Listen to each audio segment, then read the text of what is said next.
Good afternoon. My name is Joe Fed. I'm the President and Executive Director of the Massachusetts Housing and Shelter Alliance.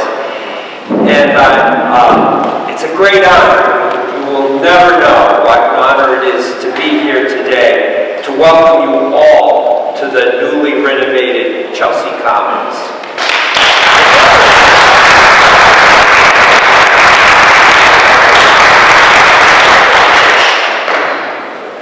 I just really wanted to say, again, to thank you all for being here today for this open house celebration, and also to point out lots of incredible things are happening here in Chelsea.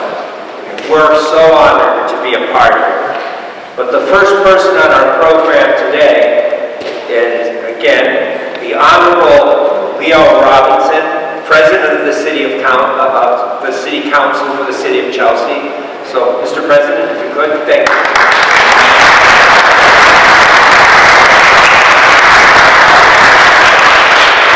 Thank you. It's an honor to be here. I grew up in this building, spent a lot of days and nights here playing basketball. This room that we're in, when I came in, used to be a track just above the basket, so you could never shoot the ball from the corner. So it's amazing what it looks like now.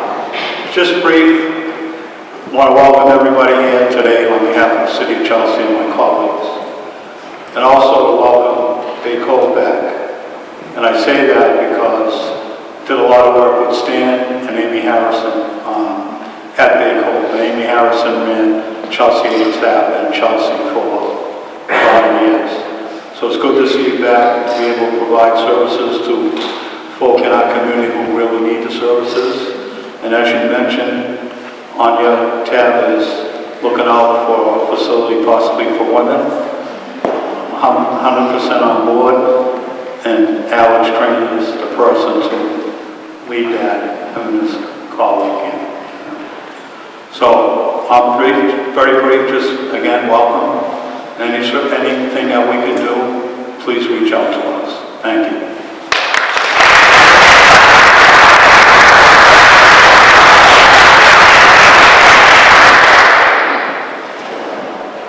Next person I'd like to introduce, the City Council President has already mentioned him, but I think it's a great time to point out that not every Director of Housing, Planning, and Community Development across the Commonwealth is committed to housing everybody.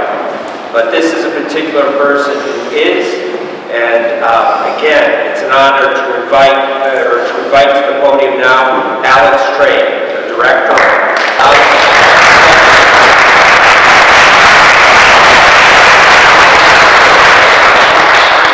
Good afternoon, everybody. First and foremost, thank you so much for being here, and I want to thank our partners at Mass Housing Shelter Alliance, Joe, Joyce, Monica, as well as the Bay Cove team, including Teresa and Jimmy D'Amico, for making this project a reality.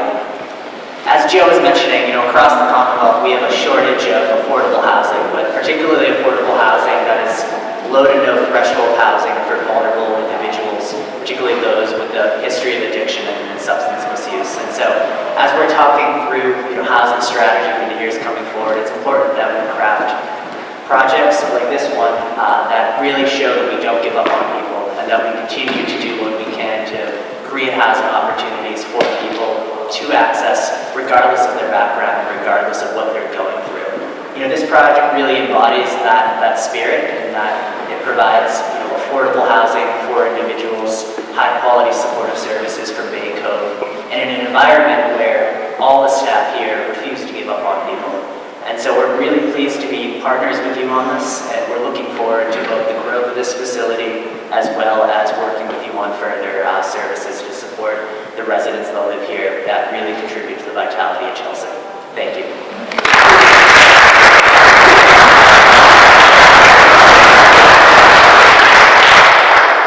Now I get to introduce one of the really main people here. That's the guy that really made a lot of this happen.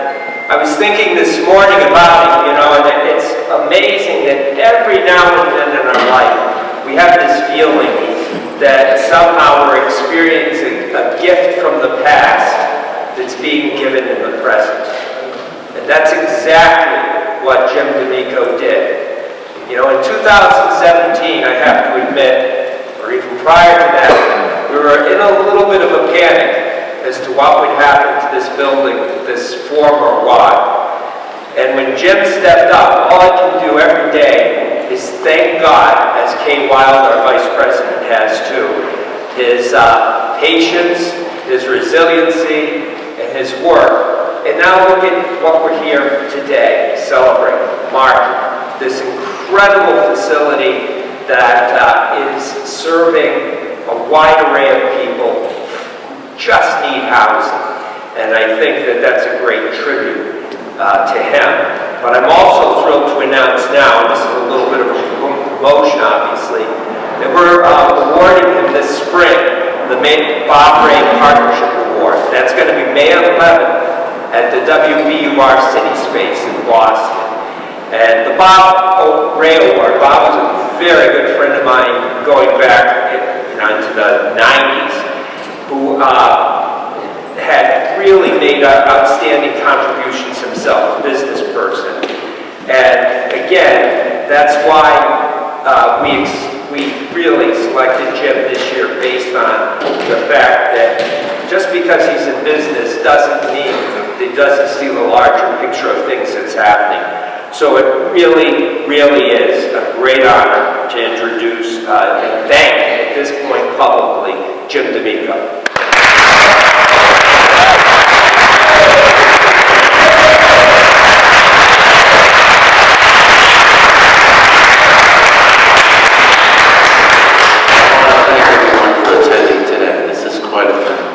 I want to thank Joe Finn and Manasa and Bay Cove.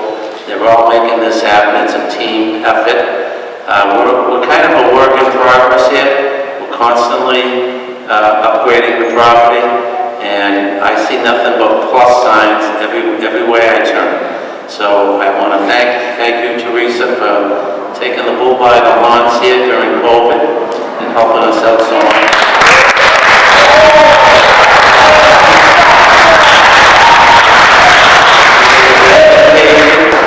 As well, I'm sure for you, as it was more for us, and this is a shared community living here, so it was a task that needed really professionals, and I'm pleased to be associated with them as well, and I thank you, Joe.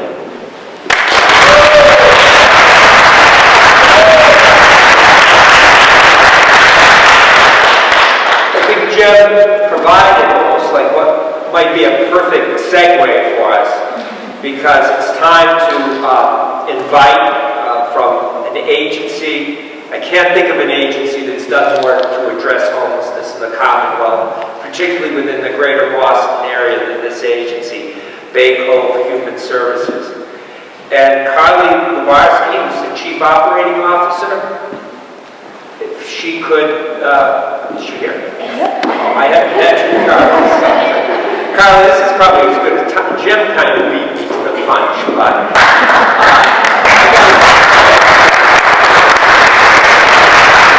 I'm sure you realize what an extraordinary resource you have in Teresa DePaper.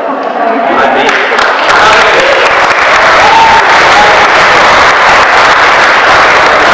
the attention she brings to the people who live here is extraordinary.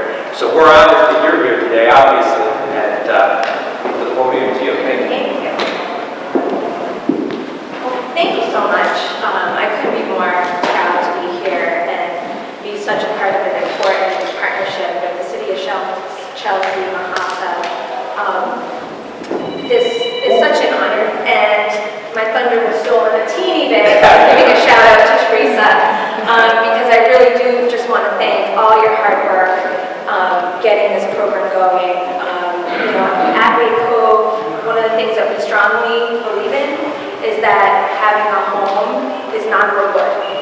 It's a basic need, and it's something that everybody deserves. And so to be a part of supporting the men living here so that they can have a permanent place to live and be successful and be a part of the City of Chelsea is just a tremendous honor.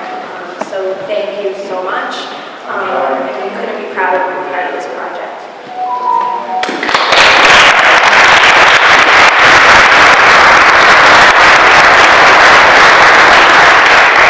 Also, again, the last speaker for our program today, and I'm not sure if everyone's aware of it, but Chelsea really is innovative for the particular approach that they're taking. You know, I can remember working with one community, I think like they had 15 different outreach teams. But here in Chelsea, there's an attempt to integrate care. And of course, being connected to those services are so important. And this guy is an innovator. And so we're really honored to have him speak today. And that's Dan Cortez from the Chelsea Hub.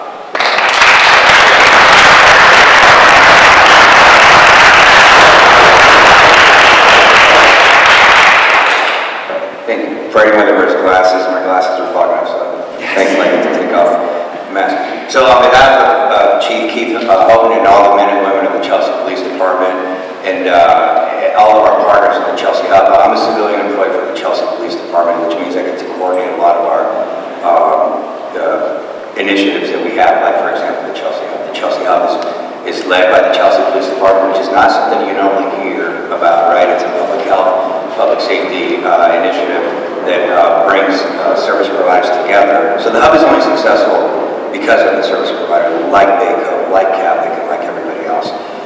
We, at our community room, and also through Zoom as well, we bring together service providers every week to take a look at the most high-risk individuals, and we collaborate, work together on an intervention plan that is going to help hopefully get them out of risk. So that is incredibly helpful to the people that are housed here. So I just want to take a moment to thank Teresa and her staff because I've been working here since 2013, and I remember somebody saying, good luck trying to help those people. Everybody was focusing on the opiate crisis, and nobody was really, I shouldn't say nobody, a lot of people were not focusing on the alcohol crisis, except Chelsea Hay staff. They were really the only ones. And there was a lot of thinking that you're never going to help the alcohol, the individuals that are struggling with alcohol, right? And slowly but surely we started to do that. And when we're fortunate enough to meet up with Teresa and her staff, we had an outlet. We had a place for them to go because a lot of times people are expected to follow certain rules or be sober, like in a sober house. And when we found out about this program, we thought, that's fantastic. We have people that we can put here. So we started initially working with Jim, and it was like, you gotta talk to Teresa. Long story short, is that we have some individuals that we have struggled with mightily that are living here and they're doing well. And so it's with the effort, through the efforts of Teresa and her staff and everybody else, that we're able to support individuals that sadly kind of get looked down on by society. And now there's an array of hope because of that. And I'll just end by saying that the reason why I think we get these accolades is not because we're any better at doing outreach than any other community. It's that we've broken down barriers here. We're able to break down the silos. We're able to say, hey, listen, we actually can talk to each other. There are times when HIPAA actually allows us to talk to each other. When we run the Hub, it's a very structured process. We're very, very structured process. So we don't, we're not in violation of anything like that. And it's really what helps people. There's a saying by the Canadian folks, it's a Canadian model that says, privacy helps protect people's information. Information sharing helps protect people's lives. And I think that's what we're doing here, and that's what you guys are doing every day. So thank you on behalf of everyone, Leo and everybody else. Thank you for having us, and we're really looking forward to this program.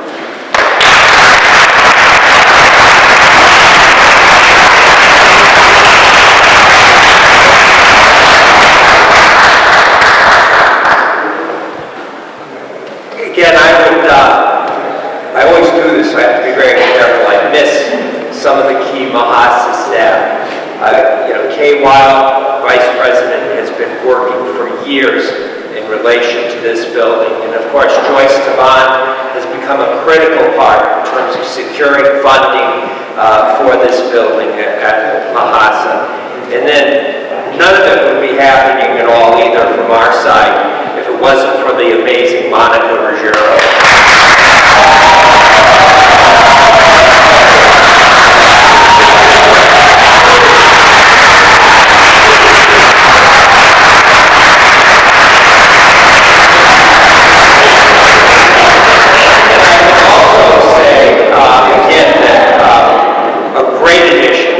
Betsy Arroyo.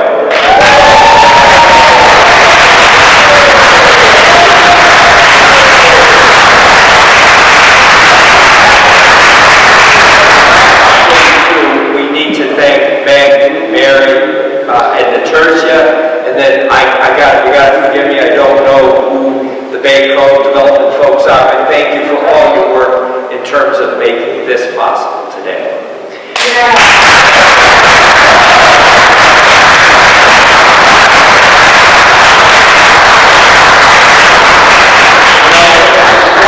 City councilor in Quincy, and if I ever screwed up like this, I'd never be able to live it down. But anyway, I definitely want to be able to welcome Chief Hope that's here today from the Chelsea Police, and the Chief of the Fire Department. You got to forgive me because they didn't write your name down, and I've already forgotten it in my old age here. But anyway, thank you again for attending.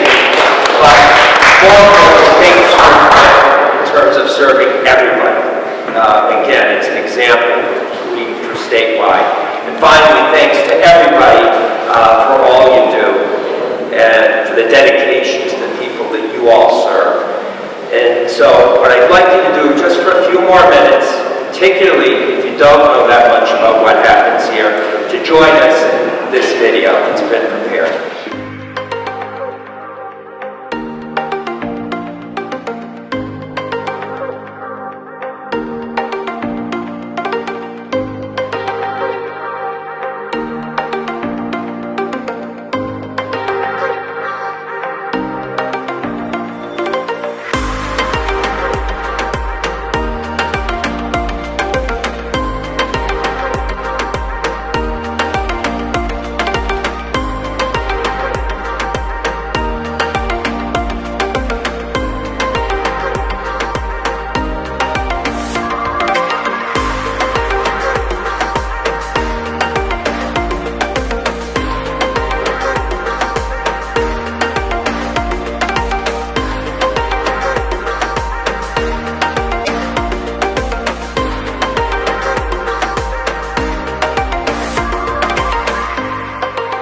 So in here is the second floor kitchen that we were able to add. It's a little crowded right now as we're working up on the third floor kitchen, like that's getting done. But we were able to add these tables and chairs for people to dine or while they're waiting for their laundry. We also have out here able to do some patio furniture. So when the weather is a lot nicer than it is now, folks can hang out there.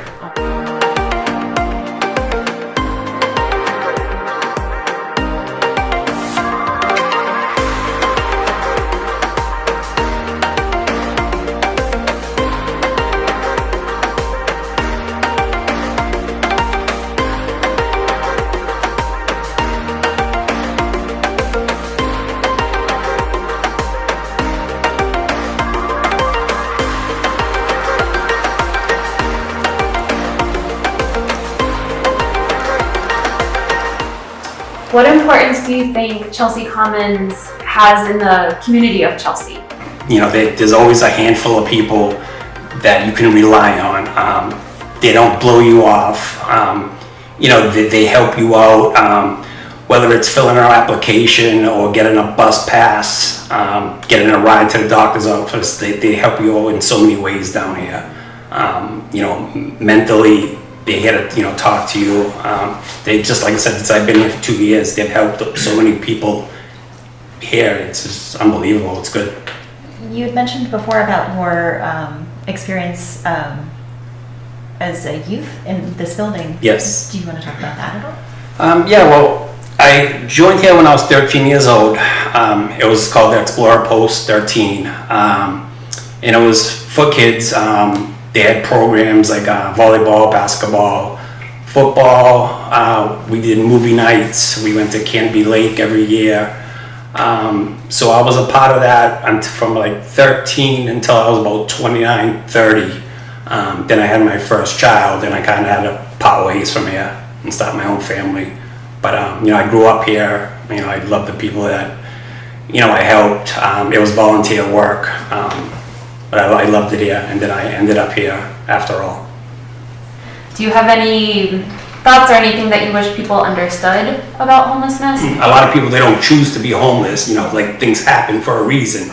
So, if there's like, more like resources that, people can get help, because, when you're homeless, it's like, you go to a shelter, but you don't really have a program like this that you can get into. A lot of people like don't know about this. They'll just go either to the streets or to a shelter. It needs to be like more transparent, so they know about programs like Bay Cove and CAPIC that can get you into something instead of a shelter, because nobody really wants to be in a shelter for too long, for a couple of days or a couple of weeks, but they want to transition out of there into here, and then their own apartment, which I did. What do you like most about living at Chelsea Commons? Well, I get along with everybody, Good. and I get along great with the people that work here. In the shelter, you had your certain rules. You had to be out there by 8:30 in the morning, and you had to wait like 2:30, 3 o'clock in the afternoon before you had to get back in. You had to go by their rules. Now here, you get your freedom. You can go out anytime you want, get a key to get back in. Have you noticed any changes or improvements in your health and some of your general medical conditions that you have? I used to be irritable when I first moved here, but this place has kind of calmed me down a way. Because I had a place to be, a roof over my head, people to talk to, and like my caseworkers, and they helped me. I've had Teresa, Paul, Belva, and all that, or Anita. I've had people to talk to, or like Cindy and Deanna. So those people have helped me along the line. The people that work here, they've been good to me and all that, and hey, I've enjoyed it. Great. I'd recommend this to anybody. And the program's been excellent. I've had help in this and that, and I love it. Awesome.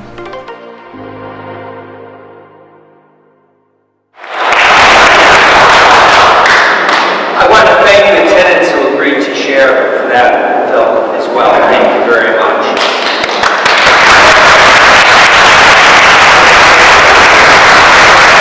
That's our program for today. And again, we'll keep moving forward here, addressing homelessness and the housing crisis that we have in Massachusetts. So thank you so much for being such a critical part of all of it.